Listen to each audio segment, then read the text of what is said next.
Get ready to get sticky. Sticky Situations is sponsored by Corona Crush. Corona Crush is creating Jewish couples always. Join the Facebook group. Just search Corona Crush and look out for virtual speed dating events happening every other week. They're 100% free and 100% Jewish. Hello, everybody, and welcome back to another episode of Sticky Situations. I'm your host, Rachel, which obviously you already know because I'm unforgettable. Everyone, whatever platform you are listening on right now, if you are not already subscribed or following, please hit that follow or subscribe button. Give us a 5-star rating and a glowing review. Nice reviews only, please. Also, leave me a comment. I love seeing comments, so leave me a comment. I'll probably answer, hopefully, if I see it. I usually answer eventually, but leave me a comment. I will start checking the comments. So I want to hear what you guys have to say. Go follow Sticky Situations Pod on Instagram. Go follow Sticky Situations Pod on TikTok. If you would like to be a guest on my podcast, or if you have a friend who wants to be a guest, I always need more guests. I love hearing from you guys. I want to hear all of your stories. I don't care where in the world you are. I don't care how old you are. I don't care your gender. I don't care your sexuality. I don't care your religious denomination. Reach out. I want to hear from you. So you can either, there are applications in all of my Corona Crush posts, or you can send me a DM on Instagram at Sticky Situations Pod, or send me an email at stickysituationspod@gmail.com. Same goes for if you like to date any of my single guests. If you hear anybody that sounds like they could be a good match for you or someone you know, please send me a DM or an email, stickysituationspod on Instagram or stickysituationspod@gmail.com. I can't make any promises, but I'm always happy to help. Also, while we're at it, I'm trying to get myself married now. I said this in my last episode, and I gave you what I'm looking for, so you can go back and refer to that. Maybe if we have time at the end, I'll go over my what I'm looking for again. But I need a husband, and I'm meeting him this year. So if you want to be a part of that journey, if you have someone, if you think you're up for the challenge of dating me, if you have a nephew, son, friend, second cousin, I don't care. Send me a DM on Instagram at Sticky Situations Pod or send me an email at stickysituationspod@gmail.com. I'm easy to find. So, and you'll score a wedding invitation, and I'll give you shahadas, obviously, but you'll score a wedding invitation for like the biggest wedding of 2027. So, yeah, you want to do that. Okay, so I have an extra special guest today, so we're going to get into it. Please welcome my friend Michaela. Michaela, welcome to the podcast. Thanks for having me. Of course, thanks for being here. So, Michaela, before we get into your stories and everything, can you please tell me and my listeners your age, location, relationship status, and religious denomination? I'm from South Africa. I'm 26. I'm single, unfortunately, and I'm like modern Orthodox. Okay. Yeah, I always ask so my listeners know your dating pool and like where your stories are coming from, kind of. So, like, honestly, I've been really open and I've dated super from not from at all. Like, honestly, it's just my dating history is kind of like if a guy asks me out, I'm going to say yes. Yeah, I used to be like that, I think, when I was younger, and now I just don't want to go out with anyone. So I got a lot pickier. But can I ask you, because are there like a lot of Jews still in South Africa, like to date? Because I'm asking this because all of my friends who are South African know each other. Like I have some good friends who either they are South like they came from South Africa or their parents came from South Africa. And literally anyone I mention to them who is South African, they know. Like they know everyone. So like what's the dating world in South Africa like? So it is a close community. I think there's about 50 to 60,000 Jews just in Johannesburg where I live. But everyone thinks they know everyone, but like you really don't. Okay. Like you might have heard of them, but I found dating, like all the dates I've gone on, and I've gone on like 22 first dates. They've Oh all wow. been blind dates, didn't know them. Oh wow. Okay. So I mean 50,000 people is a lot. Yeah. So I mean I know that's like not like oh 50,000 eligible single men, but like that is a considerably like decent size. So it's a lot bigger than I was led to believe by my friends who are South African. I mean, I think people say that it's smaller because it feels smaller. Hmm. And like the dating pool is a swamp. filled with ugly hookers. Not that Don't I'm worry. biased or It's like that in anything. America too. So like, don't worry. I find that so hard to believe though, because like I see all the singles events that are happening, and like I wish that was happening here. Listen, like if you ever came to America, you would go to like if you came to America and just to visit and went to these events, you would see like it's all garbage. Oh no, that's so sad. Yeah, it's like I don't know, even recently I was seeing someone for a little I was really like not swiping for a long time. And then I was seeing someone for like a little like a couple months, I guess. And then I went back on the dating apps and I was like, wow, this is all garbage. And then I go to school and everyone's like 25. So I'm like, okay. So even if they aren't garbage, they're like 25, which for you is fine. For I'm a little older than you. But yeah, I don't know. The dating pool like just isn't great anywhere. So don't feel bad. I actually you haven't heard this episode because it hasn't come out yet, but my last episode that I recorded that Sticky Situation Nation will have heard with a woman who lives in the Midwest. And we were kind of talking about the same thing because she lives in a smaller community. She travels around America to date. And I'm like, yeah, even being in New York, like there are people. Like I'm not disqualifying that. There are a lot of people. There are a lot of options. Just none of the options are good. So Yeah, I feel you, like all the good ones have been taken, and now we need to like circle back. Like we're waiting for them to get yeah. divorced. Like shame for them, but like, can they come back on the market, please? And then we can take them. I've said that also, except for I do believe that divorce is like probably about 80% of the time the man's fault. So I don't know. I don't even know. I mean, I feel like every man has red flags, and you just have to choose which ones you're going to accept. Yeah, exactly. Like I was telling my friends this.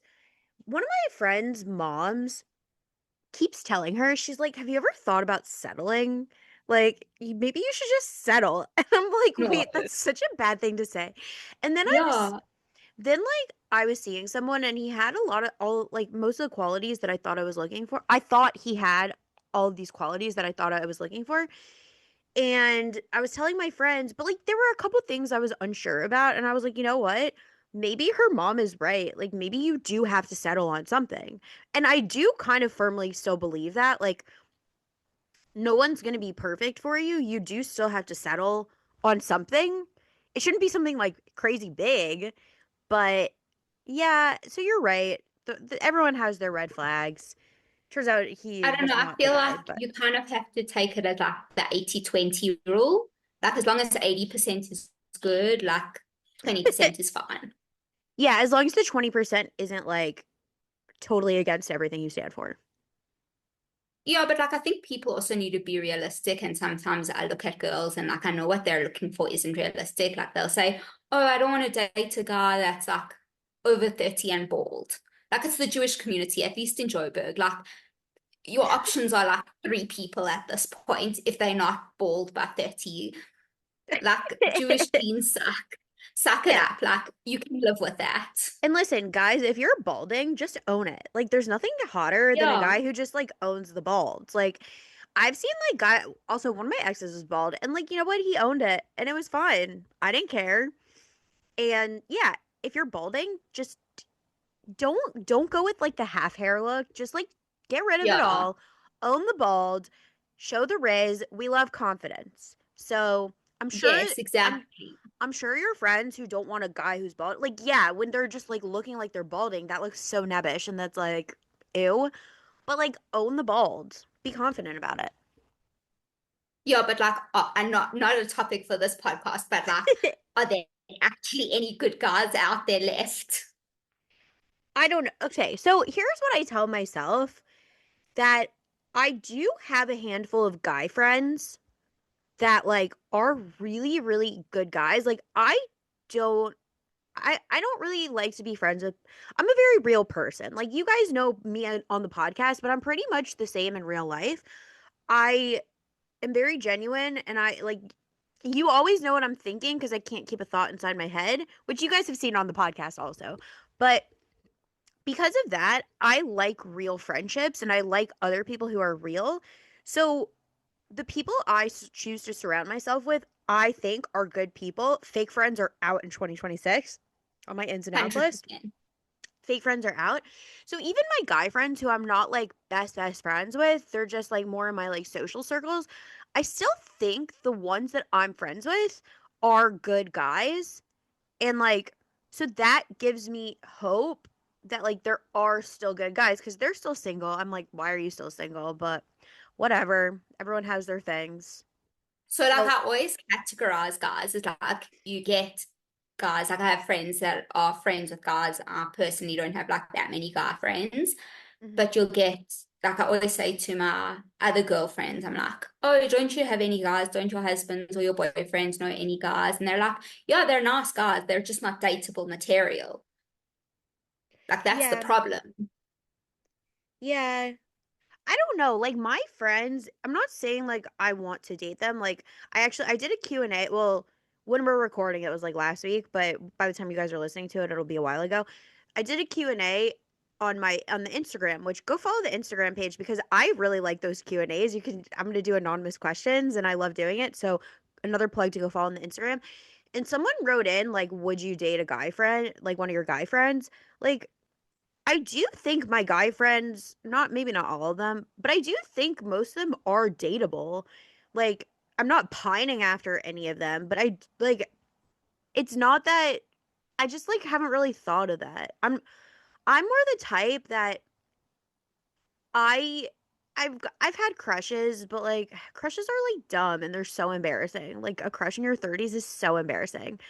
Like, it's just like, what is this concept of I actually like someone if they like me back? So because of that, like a guy that I'm friends with, I like being friends with them, so I'm not gonna let my mind go there. But like if one of them professed their love to me, then like, okay, maybe we could try. I don't know. I'm not pining after any of them, but I I'm not saying I wouldn't date any of them. Would you set up your friends with any of them though? Yeah, but the thing is, my friends like they all my single friends. I live in like a big community of single people, so all of my friends know each other. So like Oh, fine. all of my single girl like female friends know my single guy friends. So like everyone knows each other. That's the thing. So if someone said like, "Oh, hey, I think we would be good together," then I would try to make that happen. And it has happened. I've had friends who have met guys in our community and become friends. Like one of my really good friends got married last summer and she was friends with him first and she got a couple friends to nudge him a little bit and now they're married. So it does happen. But Yeah, it's just hard cuz all of my single friends kind of already know each other. fine. So like because the community is so like it's so small, but it's so divided here. Like not all singles know all the other singles, but like you Yeah. go to events and it's always the same people. Yeah. It's kind of like that here too. Like I don't go to as many events anymore, but a lot of the events I go to it's a lot of the same people and I'm just like I could see these people like kiddish. Like I could go to different events. But here it's hard because a lot of these events are targeted for like different religious levels, and the ones targeted more for like my religious level, it usually is all the same people that go to all of them from my experience. Yeah, So, I can understand that. I think because our community is so small, like they've tried to do that in the past and it just never works. Because also like here we're not as specific. Like in America, you get tons of different sects. yeah. Whereas like in South Africa, you kind of get like traditional, orthodox, very religious. Yeah. So like they kind of just group us all together. Yeah. I mean, at least in New York, I mean, I'm from like a smaller community and there's like five single people. But I mean, there actually is a Shabbaton going on in my community. I don't know if it was this past weekend. I'm not going. Like, there's nothing more horrific to me than going to a single Shabbaton in my tiny small community, like where everyone has known me since I was a child. Like, no, thank you. I don't need anyone in my small community involved in my dating life unless they have someone to set me up with who is actually eligible and a good fit. So if you are listening, people from said small community, you can try to set me up, but Only if he's actually eligible, not like the one single guy there who's like socially off. Yeah, it's like your grands, friends, cousins, uncles, goldfish's son. Honestly, my parents didn't grow up religious, so they like don't know how this whole thing works. And like they don't know how to do the whole setup thing. So thank God they're like not all up in my dating life. Like one time my mom was like, "I want to try to help you." So she starts looking things up and she's like, "Have you ever heard of this and that?" I'm like, "Yes, mom. Obviously, it's full of weirdos. Like just like stop. It's fine. It'll happen when it happens." It's always all weirdos. It's always all Always. weirdos. It's weird. Yeah. But I like to believe that there are some normal ones left, and I believe that someone in Sticky Situation Nation knows my husband. So please send him to me. Or my husband. Yeah, Like, or I'm happy to Michaela's relocate. husband. Yeah, if you know a nice, eligible South African guy for Michaela or anywhere, do you travel to date ever? Or Yeah, have I mean, guys I traveled to date never have, you? but I would. No. Yeah. But I Or totally would. I'd be so happy to. also, a guy could get on an airplane to South Africa. Like, it's NBD. Like, whatever. Yeah, and it's so cheap for Americans here. Like, why not? Yeah. Yeah. Go. If anyone, okay, we're gonna get to know Michaela better with her personality and her stories. So I would love if someone had someone for Michaela. So please reach out if you do. But Michaela, should we get into stories? Sure. Why not? Yeah, I'm excited. I honestly don't even know where to start. Maybe I'll just go in order of like the guys that I've gone out with Sure. because there's a lot of them. I don't think I've actually gone on like a good, like amazing first date where I haven't come home and been like, Mom and Dad, this was disgusting because. And like my parents raised me with the mentality of, oh, it's just a cup of coffee, it can't hurt. And like as much as that's Sometimes it true, can. it really does. Like the trauma is real Yeah. and we'll laugh about it, but it's still traumatic. Yeah. But I'll start with the first guy that I went out. Oh, he was the first guy I went out with was just so bland. There was nothing even to write about. But the second guy that I went out with, we met at a Starbucks here. Um, and he walked in and he genuinely looked like some sort of hippie, druggy. He was wearing like scarves and a beanie, and he had like a lip piercing and an eyebrow piercing. And I was like, oh my God, what have I been set up with? Like it Oh my was, gosh. and he was actually a druggie. And like, I was like, okay, no, thank you. Thank you, but no, thank you. But we live and we learn. Yeah. I mean, Um, how was the actual date? Like, did he, was it like okay to talk to him or that was also really bad? so like conversation was fine. We didn't have much in common though. I feel like he kind of spoke down to me. Oh, I And he hate wasn't that. that much older than me, which kind of irritated me. Yeah. And like, I'm much smarter than him. Also, I hate when guys are vague. Like, when I ask you what you do, don't tell me you just have a job or you kind of work in this or you kind of work in that. Like, if you can't be proud to own what you do, I don't want to be talking to you. Yeah, also that means he's probably unemployed or like does something really Yeah, sketchy. yeah, 100%. Or he works for dad. That's like a big thing in Joburg. Okay, but like, you know what? Working for your family business is not that bad. If you own it and it's like you're actually smart and you know what you're talking about and you're like actually conditioned to take over this business one day, I wish my family had a business I could have taken over. Like, I don't know, own it.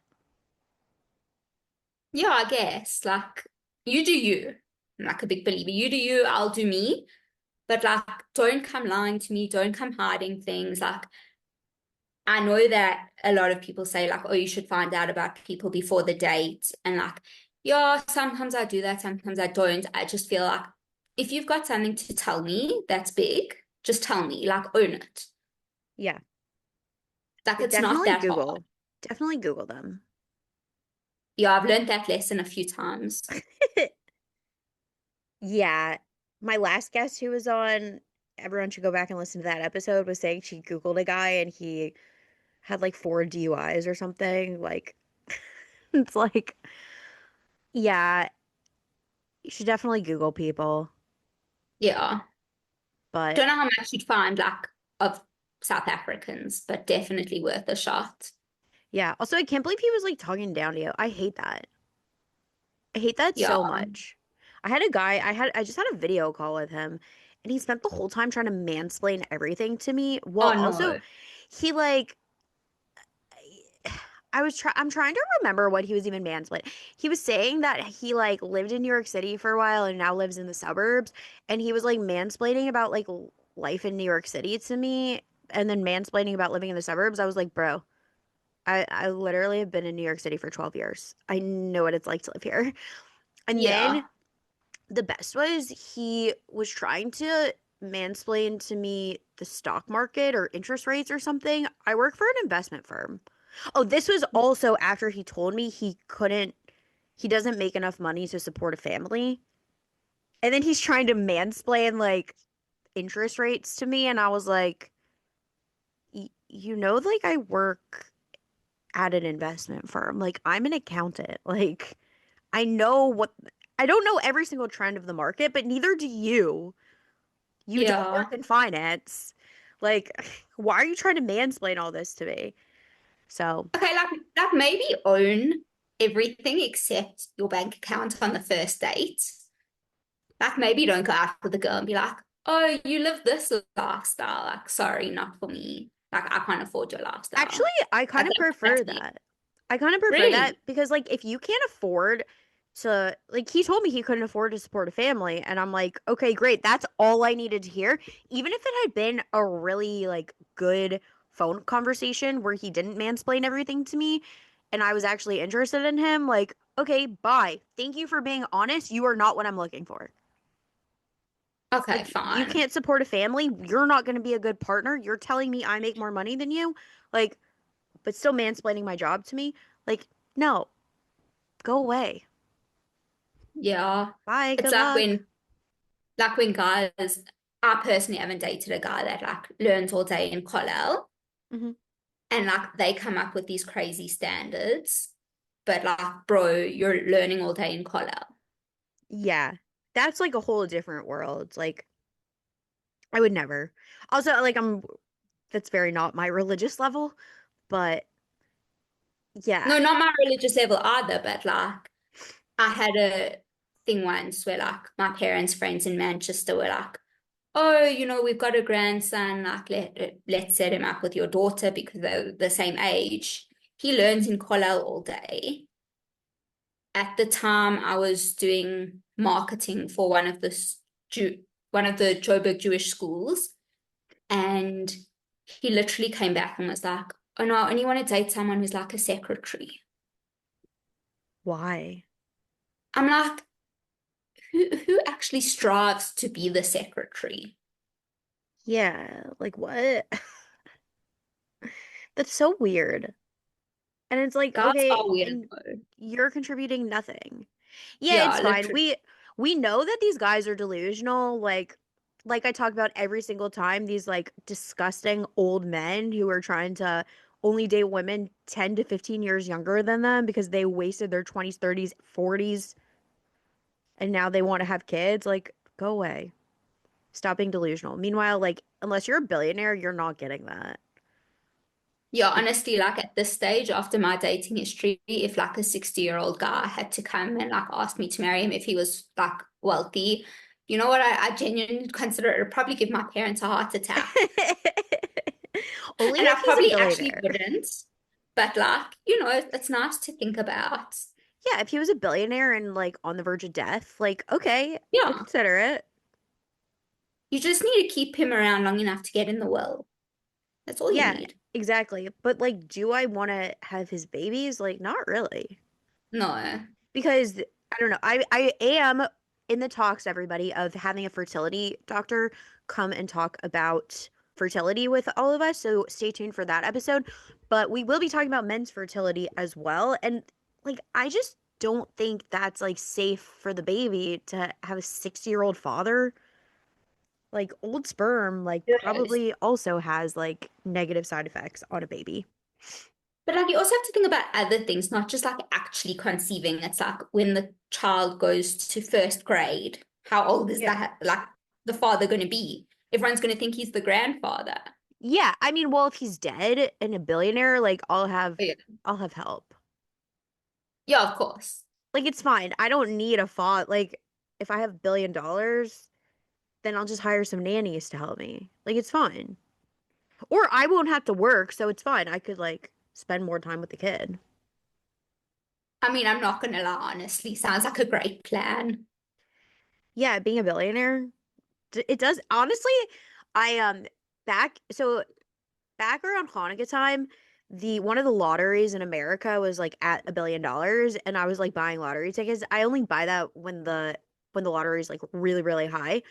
So my friend and I were just like talking about it, and I was like, you know what? If I had $1 billion, I don't even need a man. I could just like get I could pay for IVF, get a donor, and like I feel like raising a baby alone is not daunting if you have unlimited money. Yeah, 100%. Yeah. So, I have to say though, like when you say you were buying lottery tickets, the only thing that comes to my head, I don't know if you've watched Friends or not. I'm a big Friends fan, yeah. but there's that one episode where they buy lottery tickets and then they're standing on the balcony and they all fall down. That's like all I can picture.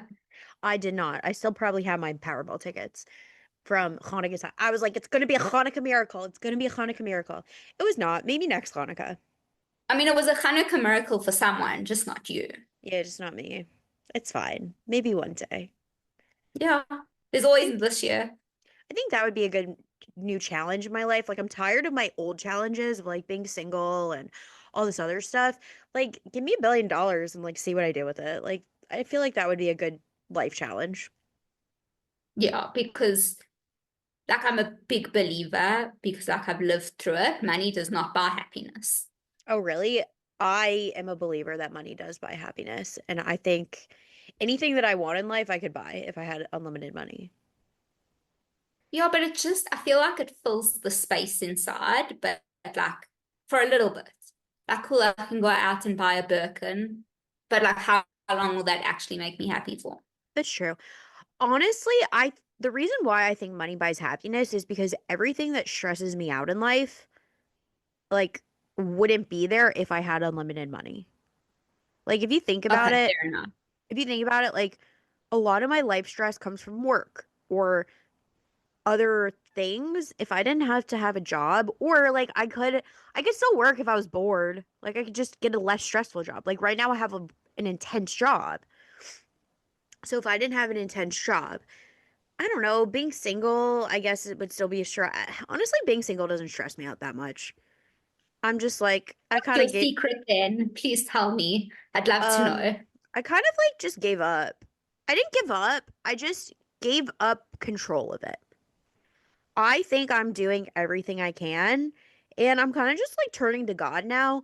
Also, like I froze my eggs, slash I am currently in the process of freezing them again or doing my second round. So it's like whatever. I I know, and also like I go to the doctor. I'm very healthy. Like thank God, Blia and Hara, like I'm healthy.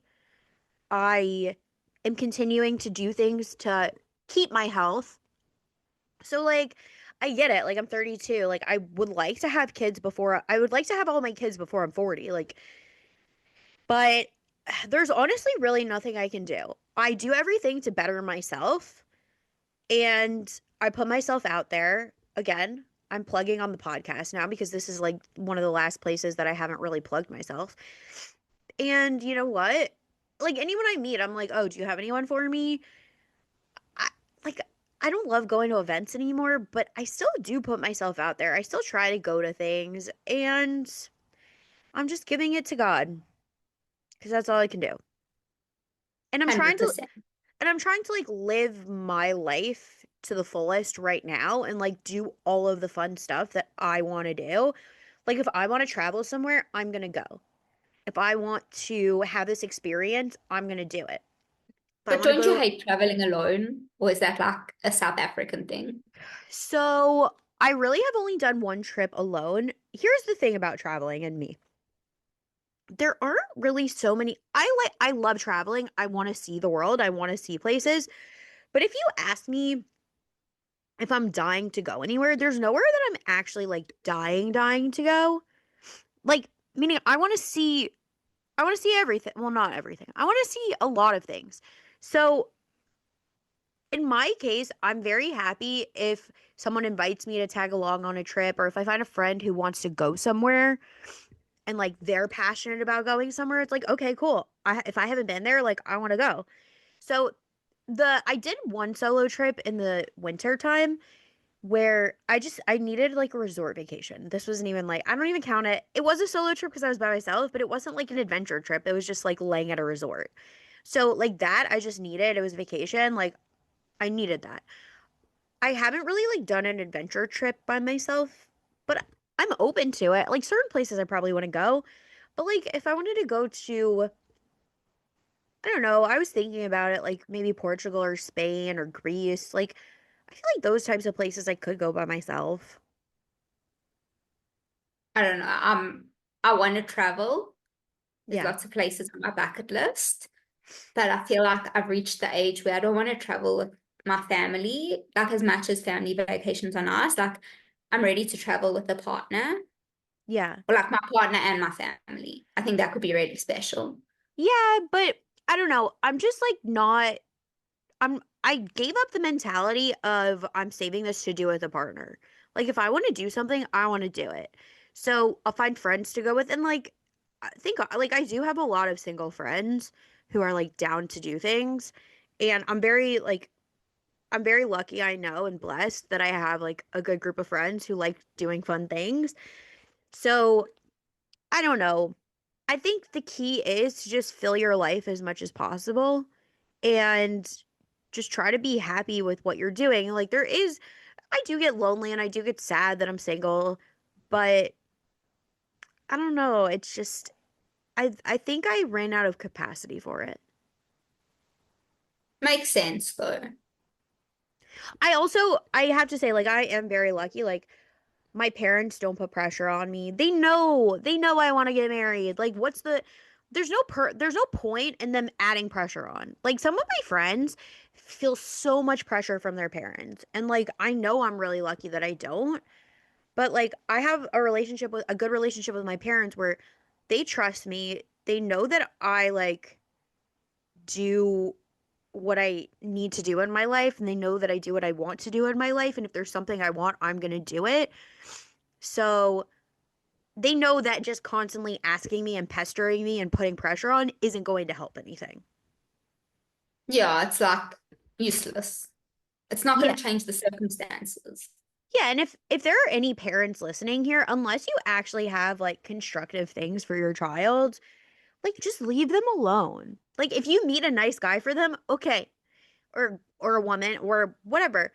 Those kinds of things are fine, but to constantly pester your children about their dating lives and give them unsolicited advice and like stress them out about it, it's not good. It's not going to help anyone. I totally agree, but then at the same time, I think it's important that, like, especially for boy moms, like, teach your son how to act on a date. Yes, I Like, agree. it shouldn't be that hard to tell him, okay, like, cool, mom, I'm going on a date, I'm going to pick up the girl. Okay, cool, son, remember when you get to her house, open the car door, greet her, open the car door when you get to the location, make sure you pay for the bill, like little things, compliment the way she looks. Like, it's the simple things. Yeah, I think though that's fine. If you're going to tell them how to act properly, I think that's totally valid. But I'm more talking about just like stressing them out about it. But I Yeah. 100% agree with you. And I think parents should be telling their kids at a young age just like how to treat people properly. And Yes. I mean mostly men, but also some women like treat them to be nice. Like women could be kinder to people. They could be Definitely. And like, say thank you. Be kind and say thank you. Yeah, Like, but also know how to stand up for yourself. Like, women should be taught, like, if you're on a date and a guy is making you uncomfortable, like, you can leave. yeah, 100%. If a guy is saying disgusting things to you, you can leave. So it's so Don't feel, funny because like the one date I went on, and I've only gone, I think, on two dates where I've been like obsessively checking my phone and being like, okay, is it like the appropriate time to leave? Like, can I leave? I want to leave. And then like I always feel bad because like I'm a very polite person. So I'm not gonna be like, oh, look at the time, I have to go. But like this one date I did, the guy was I was 25 at the time, so like pretty recently, and he was 34. So I was like, cool, he's mature. A friend set us up and they were like, he's not religious right now, but like he's willing to become religious. So I'm like, you know what? If that's his journey, like, cool, I'll go out with him. As long as he's willing to become more religious.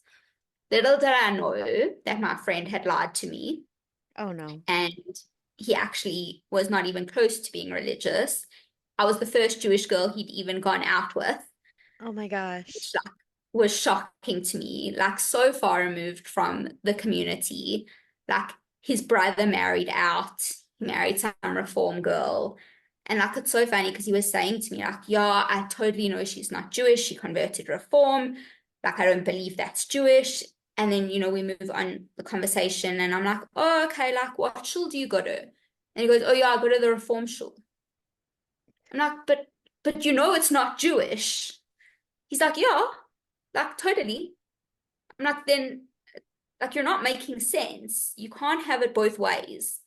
Like you Yeah. can go to a normal shul or you have to believe in reform because if you know reform's not Jewish, why even bother going to that shul? You know? But Yeah. like another thing he told me was that he would break his fast on Yom Kippur with a double bacon cheeseburger. What? I'm like, why even bother fasting? Yeah. Like there's no substance there if that's what you're going to do straight after Yom Kippur. Yeah. What's the point of fasting? The date was so bad. I was so horrified. I got home and I vomited. Like I've Oh never my vomited gosh. after a date, but I was like, I just can't handle this. I think that's worse than someone who like doesn't know things because he actively like hates religion. Like, why is Yeah. he even doing it? And I don't know. I've had my complications with dating guys who are not religious or less religious. And like, I think the key is when someone really like doesn't want to do it, then it's like there's no point. Yeah. Like you do you. Totally. I'm not here to judge you. Yeah, but like we're not compatible, Yeah. and this is a waste of my time. 100%. Well, like I went out with another guy. He used to be from, then he went off the derech. Like now he was trying to become a bit more from, but like he had dated a non-Jew before he dated me. So I was like, okay, like I don't know really when you've had the time to become, like want to become from, but each to their own. And Yeah. then we're sitting, I think it was date number two or date number three. That's as far as it got.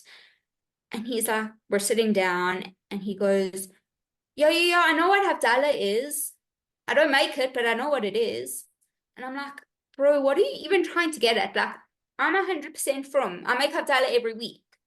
Yeah. Like, you telling me you know what Havdalah is, you don't get a gold star. Yeah.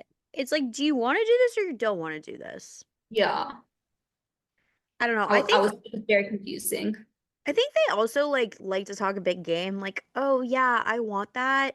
And they don't understand what it entails, or they say it to appease us, and then it's like, you could have just said no. Yeah.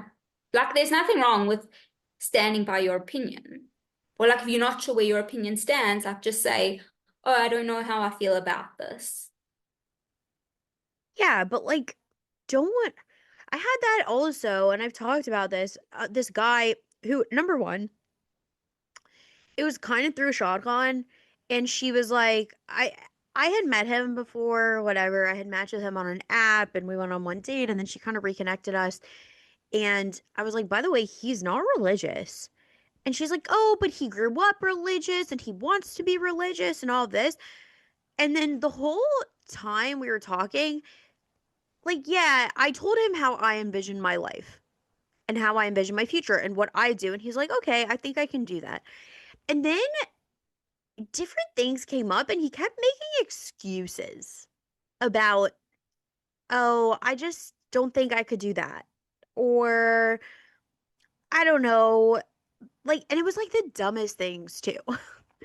Or he's like, oh, there's nobody in my industry that leaves early on Fridays and like doesn't work on Saturday. I'm like, I know so many people who work in your industry. Like, it's it's whether you want it or not.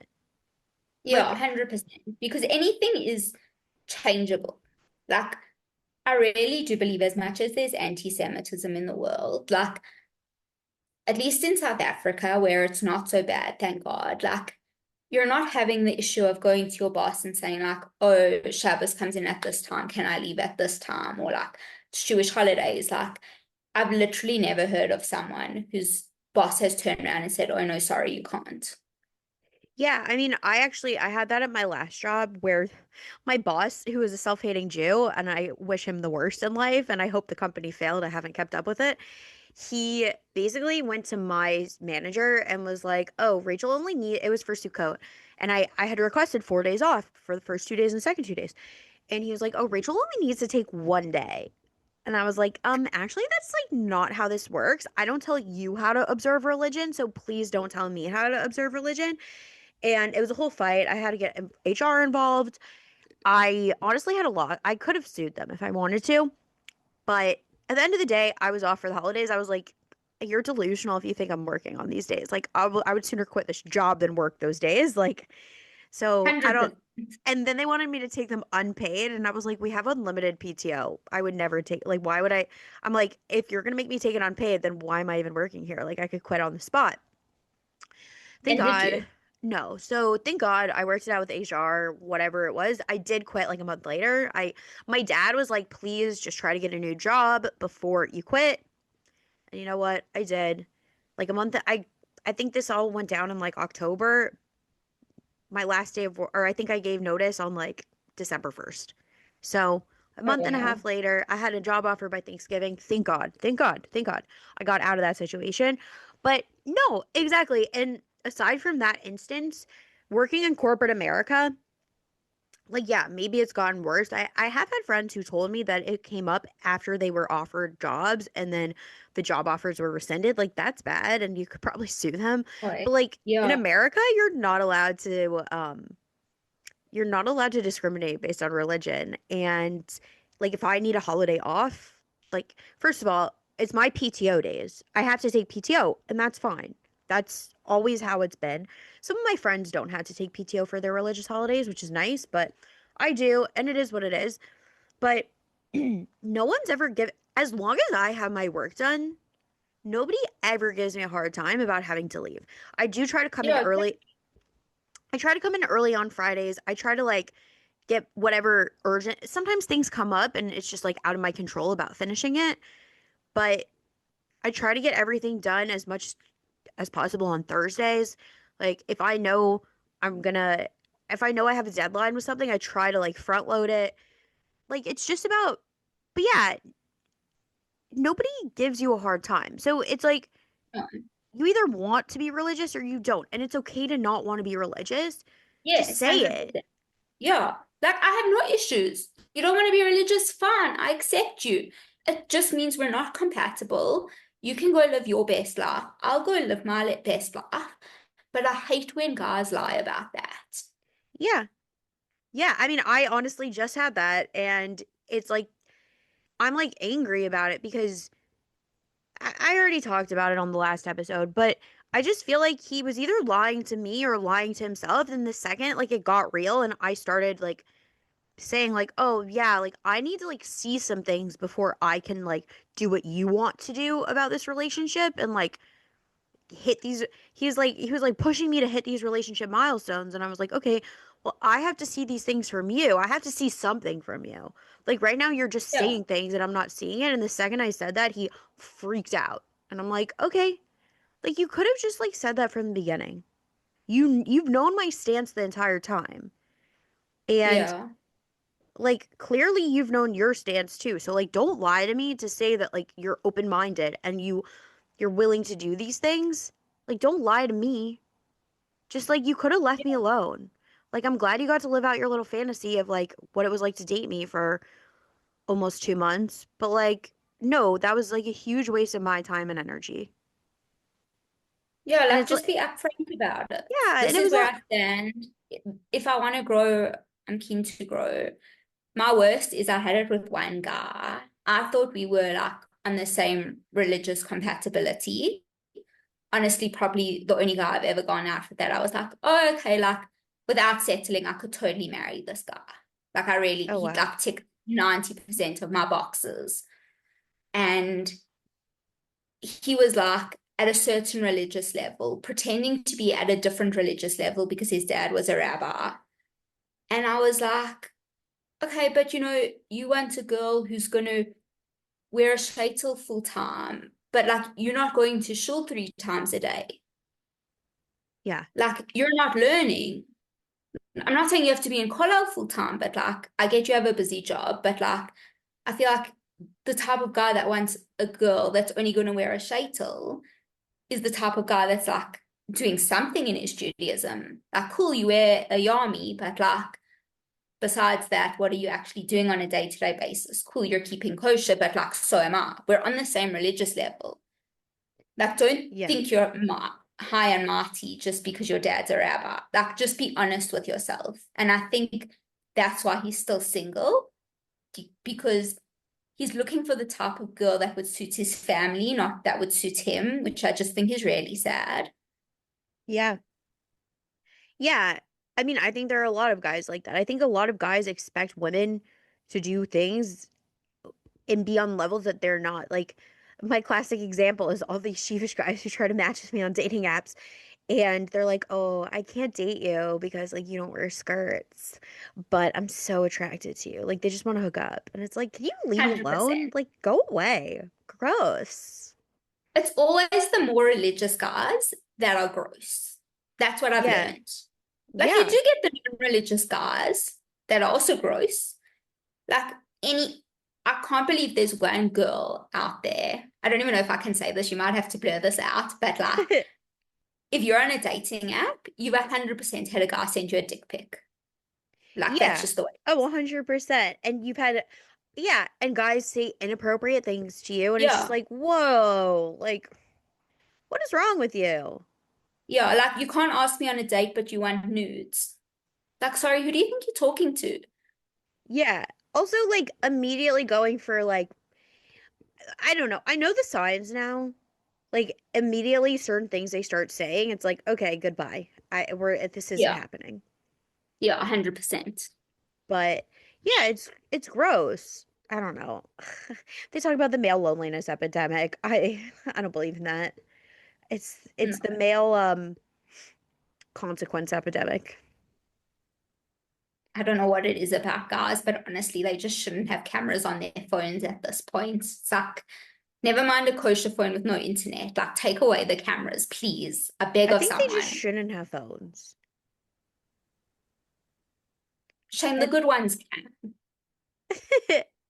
I just feel like what is a guy doing on his phone that's any good?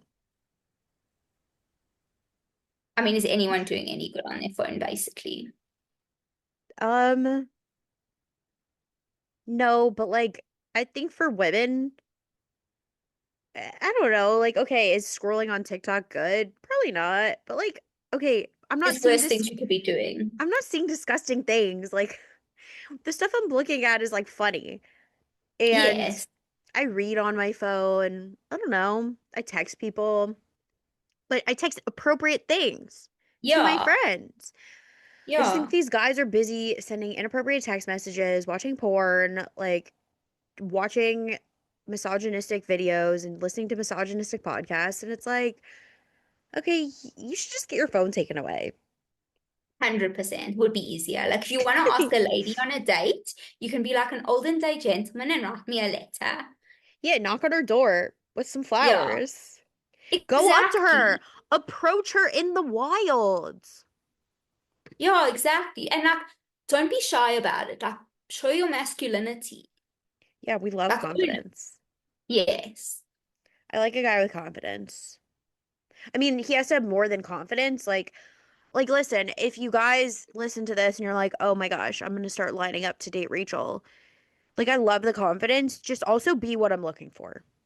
Like, I Yeah, of will, course. like, the confidence only goes so far. You also have to, like, be what I'm looking for. But confidence Yeah, is but I important. feel like if they've got the confidence, I'm like way more attracted to them to start with. Yeah, I mean, like, if you're confident and socially off, like, no. But, like, Okay, yeah. if you're confident and bald, like, okay. Yeah, If you're confident and cool. 50, no thanks. But if you're Okay.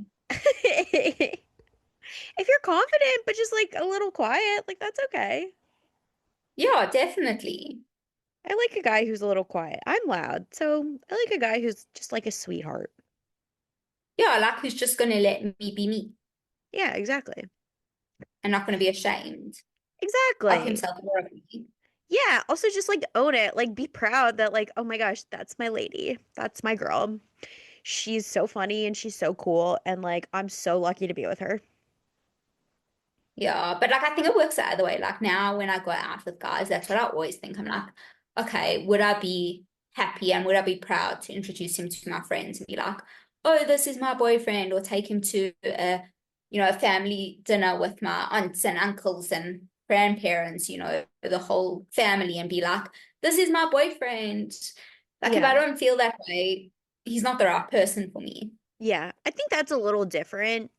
I think I think what I was talking about is more like support, but I 100% agree with you because I have dated guys and it's like, would I used to have a test. So back at home in my neighborhood, my parents and my family does a lot of Shabbat meals with our neighbors down the street. And our neighbors down the street have like a big fun family and like Shabbat dinners with them are like always a lot of fun.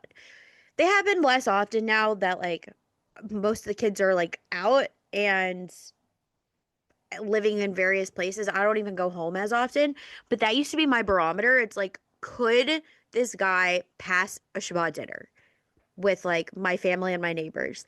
And honestly, not that many of the guys, like, I don't think could. Literally same though. I just need like Like someone who it's can so hang. sad. Yeah, and so Yeah. again, someone I'm proud to be with, but like not even in such a way like I'm not looking for a star of the party. I'm just looking for just like a decent human. Yeah. A decent human who treats me nicely. Honestly, that's what my parents want to see. My parents want to just like see a kind guy who treats me really nicely. And it's funny, my we have a family friend who's very like outspoken and opinionated and she just like says everything that's on her mind. She's very big personality. She got married like very young, but her husband is just this like nice, quiet. I mean, he talks, but like he's more reserved and he's just very like supportive and kind and like does whatever she needs him to do and he's just a good guy. So my mom always said she's like you need a guy like that. And I was like, okay. So in my head that's like what I want. Like a good guy has his life together, Yeah. responsible. I mean, I'm responsible and have my life together, but like just someone who's kind and like gonna support like be supportive of whatever I'm Yes. saying and doing. Yeah, because like I'm here, I'm ready to be your biggest cheerleader. Yeah. I mean, But like I want yeah, that in return. yeah. No, I will definitely support someone. I just need someone to know that I'm always going to be the main character. Oh, you give me Like, main character energy. yeah, like I'm always going to be when we're in okay, when we're alone, okay. That's very different. It's like I know how to be a supportive partner. Like I know how to do that and be kind and whatever, but like I'm talking about like in a crowd of people. It's like I'm going to be saying ridiculous things and I'm just going to need you to back me up. Just like be there, be like, just listen to her, or like agree with me in public. You can disagree with me in private, agree with me in public. Like, 100%. But I think that like that's for any situation. Like you never fight in public. no, 100%. I definitely agree. But I'm not saying I'm not going to be a good partner. Like, no, I actually think My personality is very ride or die. I'm very into loyalty and like for my friends who like this is why I'm so anti fake friends because like I'll go the extra mile for my friends. But like the second I see that you wouldn't do the same for me, like I'm out. So I Yeah, like I want that in a partner. Like I know I'm gonna give you a lot. I might have like a tougher exterior, but like I will give you a lot and like I need that. I need someone to support me. 100%. I have to ask you though, what is your star sign? My star sign, I'm a Scorpio. Oh, crazy. Because I'm a But they Virgo and I feel like we're so aligned, but actually, like Virgo and Scorpio don't go together, oh really? theoretically. Yeah. I so my sun is a Scorpio. I can't remember which one is which for my moon and rising, but I'm all the crazy ones. I think a Cancer moon and Gemini rising, or it might be the opposite, or Gemini moon and Cancer rising, but I'm all of the crazy signs. I just know that I'm a Virgo, but like I feel like we're so aligned on like what we're looking for and like our personalities. Yeah, I mean, like I do possess a lot of Scorpio traits. Like I'm very loyal. I'm also very much if you cross me, like you're done. Yeah, And yeah, it's hard for me to try. I don't trust people. Like all of those types of traits, like I'm very Scorpio. Like my friends who know that I'm a Scorpio, they're like, "Yeah, you're a Scorpio." But I don't know. But I like think it's I don't just believe in those things. Like it's just fun when they align, Like I won't, like I always ask a guy on a date, like, oh, what star sign you are, and like I love to Google it and see the compatibility, but like it means nothing. Like it's yeah. just fun. One of my friends, she'll look up guys' signs. Like she's like, "Okay, find out his birthday." So, and then she'll tell us if we're compatible or not. But I take that all with a grain of salt because I think 100%. yeah, I don't like fully like I do believe I possess some of the traits, but also you could probably find traits that you possess for anything. Yeah, of course. But yeah, it is cool. I think this would be a good time to take a quick break to hear a word from our sponsors. So we will be right back. Sticky Situations is sponsored by Corona Crush. Are you tired of swiping on dating apps? Tired of guessing whether the cute guy or girl you keep seeing around is Jewish and or single? Then you need to run, not walk to join Corona Crush. Corona Crush is a Jewish organization working to create Jewish couples always. Corona Crush has over 30 confirmed engagements, over 22,000 members from all over the world, and has set up over 50,000 speed dates. Join the Corona Crush Facebook group and post yourself or have a friend post you and see who reaches out. Fill out the survey to sign up for virtual speed dating events happening every other week. Corona Crush is 100% free and 100% Jewish. Worst case, you end up with some stories of your own. Best case, you find the love of your life. Try it out today. Here on Sticky Situations, we tend to focus on bad dating stories, but sometimes dates do go well and lead to proposals and weddings. Who would have thought? And what do all of those require, you might be asking? Well, the answer is flowers. Who doesn't want flowers from someone they've been seeing? Don't forget, flower petals and bouquets needed for proposals. And that's even before all the flowers that go into weddings. Sticky Situations is sponsored by Primrose Flower Shop. In my opinion, Primrose is the coolest flower shop around and has the best customer service to fulfill all of your floral needs. Primrose offers a range of services from your basic bouquets to subscription services where you can get flowers delivered once a week. They deliver all over the tri state area, including Manhattan. Primrose does weddings, bar and bat mitzvahs, and other simchas. I've personally been to a wedding where Primrose did the flowers, and the work they did was beyond gorgeous. Primrose additionally offers in store proposals, including a romantic setup with candles and music. Primrose is located at 2922 Avenue M in Brooklyn, and the phone number is 929-376-9815. You can also follow Primrose on Instagram at PrimroseNY. So, if you can't get someone out of your head, buy them some flowers from Primrose. They'll either love it or they'll find you really creepy. But regardless, the flowers will be out of this world.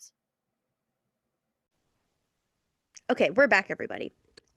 Okay, Michaela, did you want to tell another story? Yes, let me tell another story. Wait, let me check. Let me tell a very good one. Oh, so I went out with this guy.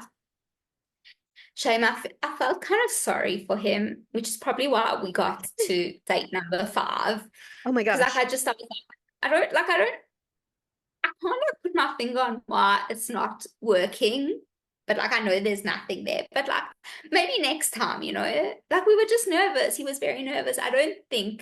I never asked him, but I don't think to this day he had actually ever dated a lot of people or like a lot of girls. But I think he was 32 or 33 at the time. Oh, And and like a lot of Joburg guys, like he had moved out of his parents' house.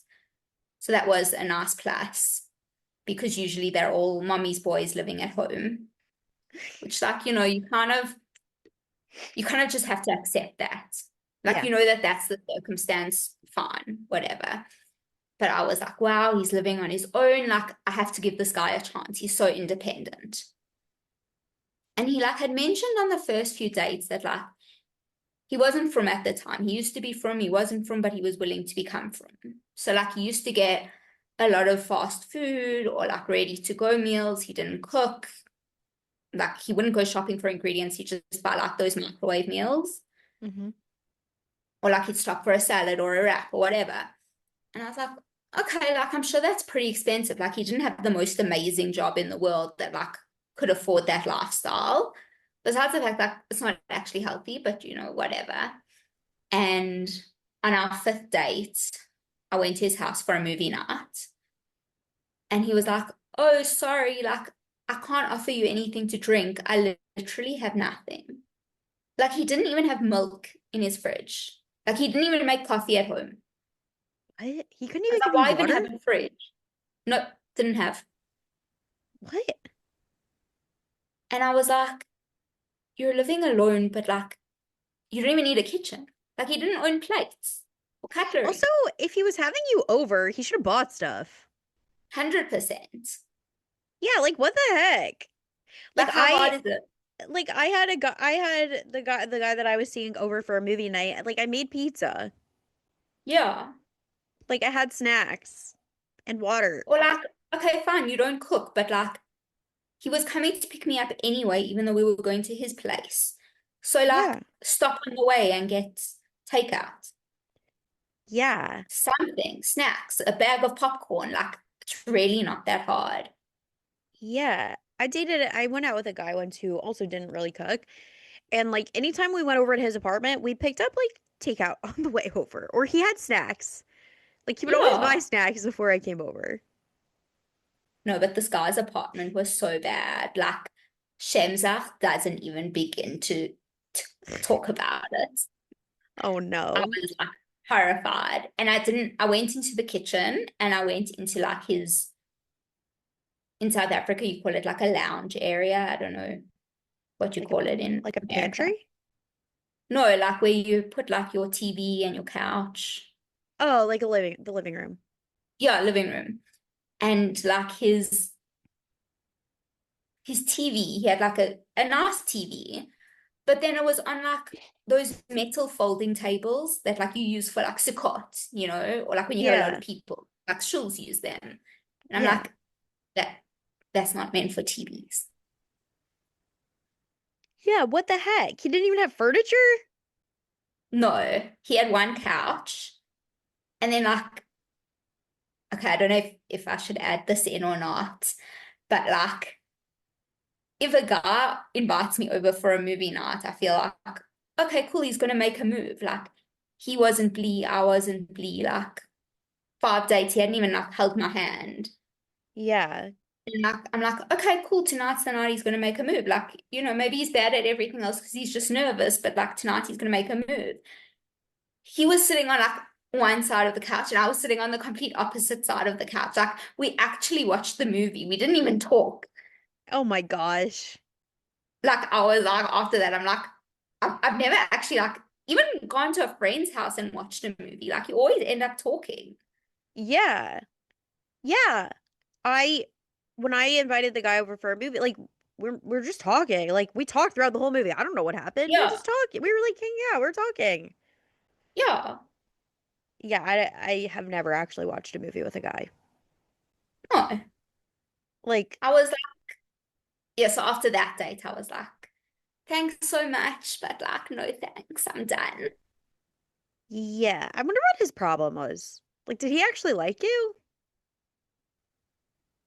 I think he did, or he just liked the fact that I was giving him attention, maybe, because like he's also still single. Yeah.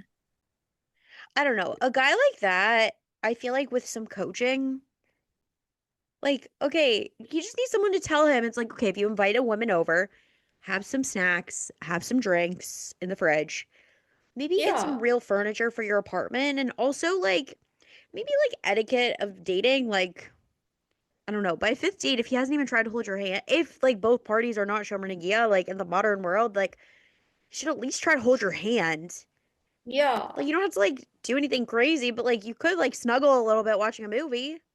literally. Like that's not, and like he knew I wasn't romantic yet, so it's not like he was worried. Yeah. Although I do have to admit that the one thing he was good at was he was really good at texting me back. And like I love that in a guy. I hate when a guy isn't like, oh, I'm busy, I can't message you now. And like he just leaves you on read or not on read or like delivered for like the whole day. Like I get you Yeah. at work, but then message me and say, hey Michaela, I'd love to talk to you, but I'm busy. Like we'll talk soon. Or I'll call you when I'm free. Like I get Yeah. it, I'm also at work, but like I feel like that's basic etiquette. Like, there's nothing worse than when a guy leaves you undelivered. And like, I went out with another guy. I literally said to him, I'm like, he said to me he gets up at 5 a.m. to go to the gym. And I was like, then why am I sending you a good morning message? Like, you're Yeah. getting up first. Why can't you send me a good morning message? And I literally thought he was going to send me one the next day, and he still didn't. Yeah. Like, No, he'd my just leave me undelivered. And I was like, hello, like just message and say, good morning. I've got a busy day. I'll talk to you this afternoon. yeah. Also, like I like when a guy says good morning. I don't want to be the one to send Yes, the first text. Like, tell 100%. me a good morning. I'm the woman. You're trying to woo me. Yes. Woo me a Like there's little. nothing nicer than going out with a guy and then like afterwards he starts messaging you good morning. Like I want to turn on my phone and have that message. Yeah. I don't know. My one of my ex-boyfriends used to always message me good morning, and I'm like, I love that. I just like knowing you're waking up and thinking about me. Yeah. Like the last guy I went on a date with, we like met on, I'm trying to think, I think it was like a Tuesday.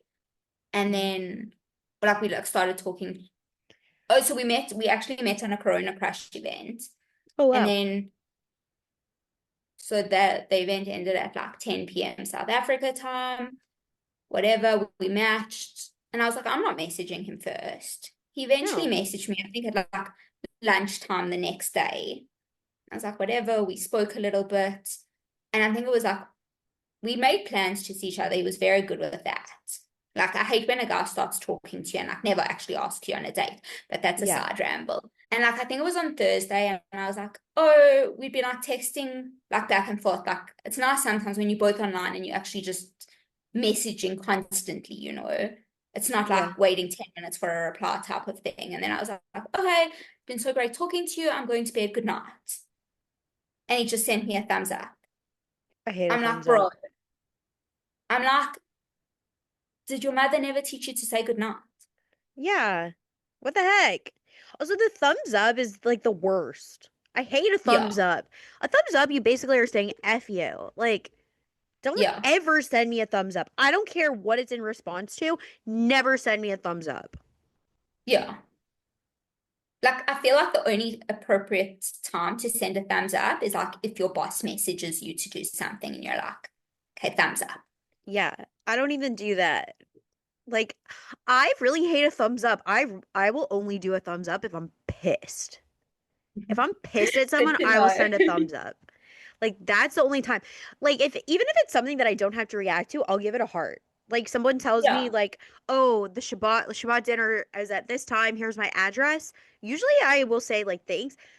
Usually I'll say thanks looking forward or something like that or like whatever. If it's something I really don't have to respond to, I will give it a heart. I hate a You know, thumbs there's up.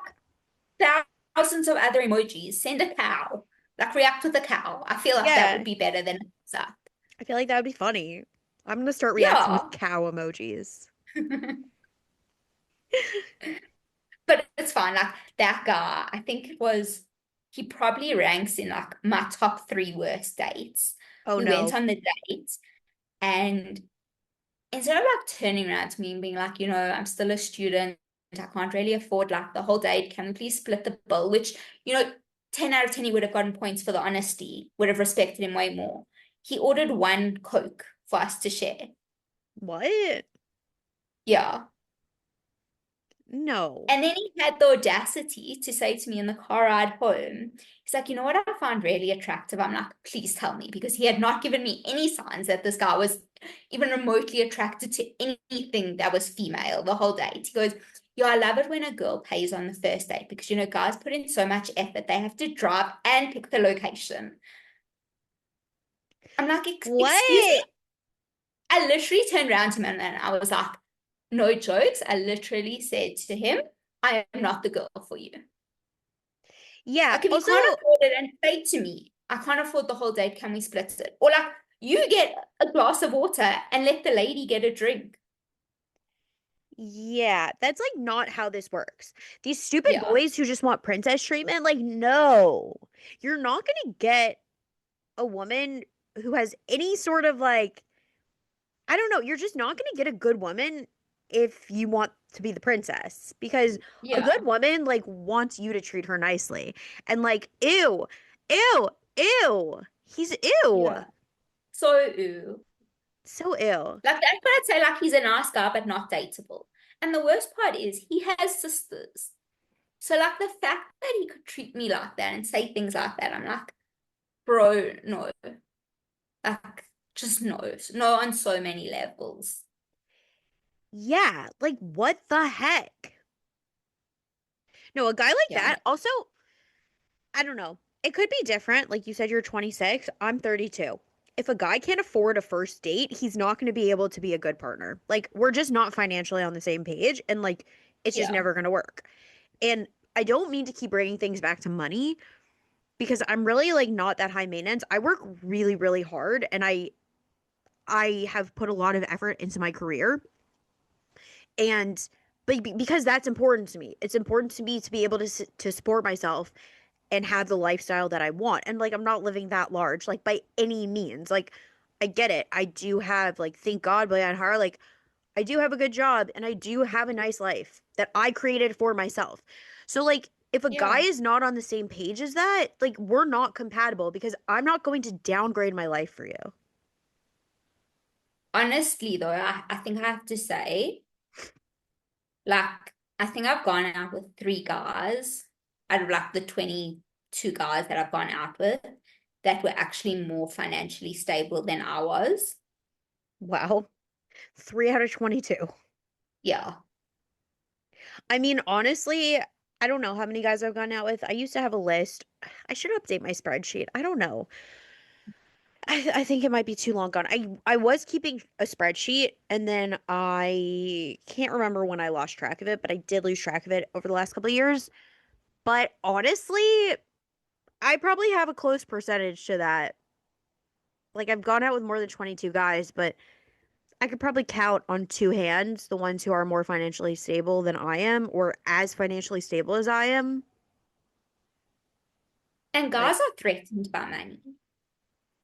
yeah, and it's not like like I'm not super rich. I'm just like a Yeah. girl. I'm just a girl. I work hard. Yeah. Like But I've been working, I don't spend my money recklessly. Like, yeah. and they make assumptions, like they'll look at the house I live in or the car my parents drive. Like, you don't know theoretically if we could be like in such debt. Like, thank God we're not. And please God that never happens. But like people can live fake lives. Yeah. Like you can't judge. Yeah, like I don't know. like, okay, I have an apartment and people are like, guys have, I'm very wary on who I let come up to my apartment. But I don't know. I've had guys who are like, oh, like making comments about my apartment. And it's like, okay, like I work really hard. I don't spend my money. Like, this is what I spend my money on. Like, Yeah, like my rent, my New York City rent. That's what I spend my money on. And you know what? There are a lot of apartments that are a lot nicer than mine. 100%. Like I'm not saying your apartment's not nice, I've never seen it, but like, yeah, of course, that's just common knowledge. Yeah, or like talking about like okay, what I do spend money on is I love going to concerts and I love going on trips. So, but okay, how many of those am I doing a year? Okay, maybe I'm going to take a couple trips a year. And yes, I do understand when I am married and God willing have kids, that's not going to necessarily be the case. Like I'm not going to be taking these extravagant trips. Not that my trips are that extravagant, like I don't even know. But like guys who are threatened by that, it's like if you can't go on vacation, then like we're not on the same page. Yeah. Like, okay, I get it. When we have to pay day school tuition, yeah, I get it. Taking vacations like I like taking are not gonna happen. I But mean, please God, they will. Like, please please God, you'll God, be in a like, yeah, please God. But I do understand. I'm not delusional. Like the money I spend on my trips are probably gonna have to go to tuition. yeah. But I'm single and I'm living. I also, it's not even sometimes about the money. The guys who are threatened by like women who actually do things and like Yes, have fun. exactly. And it's like, you could do this too. Like they'll tell me how jealous they are of how my trip sounded and all of this. And it's like, you could also take a trip. But they're like, oh Yeah. no, I'm like waiting to do that with like, no, go live your life. Literally. Like, okay, yes, it's expensive to travel, but like, you can also save up and then go. Like, you Yeah, don't have to go on a 3-week vacation somewhere. Like, you yeah, really can. Like, it sucks, but you can go somewhere for a week. And like, I've been very blessed to travel, and I've been very blessed with my intelligence level, and thank God my family's well off. But like, everyone has their challenges. Like, don't come looking at me and thinking, oh, I'm perfect. Like, I hate her. Like, I've literally gotten yeah, that from guys, and I'm like, calm down. You literally know nothing about me. Like, if yeah. you think that I have no issues in life, I mean, guys that are listening to this, like, my baggage is normal, I promise. But like, Yeah, it's such minuscule things in reality. Like, yeah, don't hate me because I've traveled. Like, I've been very blessed. Like, I've had guys call me spoiled. I've even had like friends that are no longer friends call me spoiled. And I'm like, I'm not spoiled. I'm blessed. I work very hard for what I get. My parents have worked very hard for what we've got. Like, it's blessed. It's all from Hashem. yeah, yeah. It's all from God. And I don't know, you never know what someone's life is. And just because their life looks Yeah. one way, I don't know. I like hate that. And also, you know what? I want someone who can match that. Like I want someone who likes to travel, who's seen the world, who's done things. Or at least is willing to do those things. Yeah, but also I'm not I don't know. I don't know if you've had this. I'm not really, and I said this before in the episode, I'm not really waiting around for a man for pretty much anything aside from like having kids. Like that I don't really want to do by myself at the moment. But other things, like if I want to go somewhere, I want to do something, I'm gonna do it. Like I'll do it with a friend, I'll do it by myself. But I find that guys are just like, oh yeah, I'm waiting for a wife so I could do this with my wife. And it's just like, it puts a lot of pressure. Like, yeah, it's really nice to want to do something with a partner. And yeah, do I wish that some of my trips have been with partners? Like, honestly, I had fun with my friends. And honestly, it's funny because I told you I took a solo trip back in December and I just went to a resort and it was amazing. And it was like the best thing ever. And my coworkers thought I was nuts. I was like, they're just like, are you crazy? Like, why are you doing this? Like, is that safe? I'm like, I'm just gonna be at a resort. Like, it's fine. And when I got back, my coworker was like, "So are you gonna get married now? Like, did you meet someone at your trip?" And I was like, "Absolutely not. Like, I'm more deterred from getting married now more than ever because I had the best time by myself. I had the best Yeah. time doing whatever I wanted whenever I wanted. Like I have been on resort vacations where I was like, yeah, I do wish I had a partner to do this with, but honestly, this past trip that I took, I loved being alone. It was so nice waking up sprawled across a king size bed by myself, like going getting up whenever I wanted, doing whatever I wanted, going wherever I wanted, choosing what, like anything that it was just me. It's what I wanted to Yeah. do. And like I was not lonely. I talked to random people at the resort. There were like different people who Yeah, talked to it's me at fun. different times. It was so fun. And like the waiters, like they were all so nice, like bringing me drinks. He's like, "Oh, do you want another one? What flavor do you want this time?" Like it was just so nice. And I was reading my books and it was just like so peaceful and nice. And like, okay, yeah, I guess if a man was there with me, like, it would be okay. But like, I'm not waiting to live my life till I'm married because at that point Yeah. I'm never gonna live. I had a conversation this past Shabbat with a friend, and we were talking about timelines and everything, and the topic of kids came up, and she was like, "Would you want kids right away?" And honestly, I'm at a point where I don't think I would try to like prevent having kids right away if when I get married because like I'm already 32 by the time when I meet my husband later this year and get married like I'm going to be 33 like I and also I think a lot of people like I know they want to spend time married and doing things as a married couple but like I think I've lived a lot as a single person and now I'm ready for like the next steps fully. Like I'm ready to have kids. Yeah. I'm ready to have a family. I don't need to like putter around for a couple years with like some man. Like no. Our adventure is having kids. Like we could travel while I'm pregnant. We could travel with a newborn. Like I don't know. Like I think a lot of people want to like live a little bit before they have kids like with their partner, but I think I've lived a Yeah. lot as a single person. I And mean, my parents, like, I'm not saying they're bad parents, but like, they used to leave me and my siblings at home with like my grandparents watching us and used to go travel and go on cruises, living their best lives. yeah, Like, there's so much time. yeah, there's tons of time and like, but I do think I've done a lot. And like now I'm ready for the whole next chapter Yes. of everything. Yeah, that's like how I also feel. I'm like, I've lived, okay, maybe not to like the full capacity that I really could as like a single person, but like maybe it's because I come from Africa, so I'm like a bit scared to travel alone. And like it's not like the done thing here, Yeah. but I'm like ready. I mean, obviously I'm not ready because God's like, if I was ready, he'd be like, cool, here's your husband. Yeah. But like I feel ready for the next chapter. It's like I went out with a guy and he was what I like to call a serial dater. So he'll go on one or two dates with the girl like every week, you know, seeing multiple girls at the same time for first Oh dates, getting gosh. burnt out. Then when he finds a good one, he's so burnt out he can't appreciate it. But that's my rant.